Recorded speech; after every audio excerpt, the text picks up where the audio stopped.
आज आपण करणार आहोत झटपट आणि स्वादिष्ट असे मुळ्याचे पराठे, जे खाल्ल्यावर मुलं ओळखणारही नाहीत आणि त्यांना हे पराठे खूप आवडतील. तर सगळ्यात आधी इथे मी 3 मुळे छान किसून घेतलेले आहेत. पण मुळा किसण्याआधी आपल्याला पाण्याने स्वच्छ धुवून घ्यायचा आहे. मग यामध्ये बारीक चिरलेली हिरवी कोथिंबीर, किसलेलं आलं आणि 2 ते 3 हिरव्या मिरच्या बारीक कट करून त्याही घालून घ्यायच्या आहेत. नंतर यामध्येच थोडीशी हळद, लाल तिखट, चवीप्रमाणे मीठही घालून घ्यायचं आहे. आता यामध्येच 1 चमचा जिरं आणि 1 चमचा ओवा घालून आपण हे मिश्रण छान चमच्याने मिक्स करून घेणार आहोत. आता हे सगळं मिश्रण एकदम छान एकजीव झाल्यानंतर यामध्ये आपण 1 वाटी गव्हाचं पीठ घालून घेऊयात. गव्हाचं पीठ घातल्यानंतर याला पाणी न घालता आपल्याला छान असं मळून घ्यायचं आहे. आता हे पीठ छान मळून झाल्यानंतर यावर झाकण ठेवून आपण एक अर्धा तास याला असंच रेस्ट करून घेणार आहोत.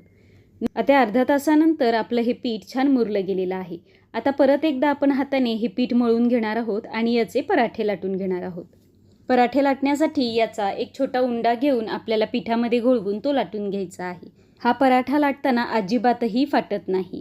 तर एकदम हलक्या हाताने आपण चपाती लाटतो त्याप्रमाणेच हा पराठा देखील पातळसर असा लाटून घेणार आहोत.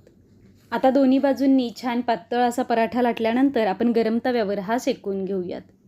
आता गरम तव्यावर पराठा टाकल्यानंतर एक बाजू छान अशी कवळी भाजली गेली की मग उलटण्याने आपण पलटून घेऊयात आणि मग यावर तुपाची धार घालूयात.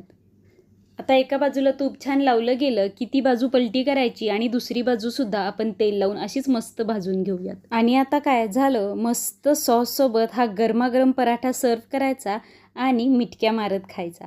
अशाच छान छान आणि सोप्या रेसिपीजसाठी आपल्या यूट्यूब चॅनलला नक्की सबस्क्राईब करा.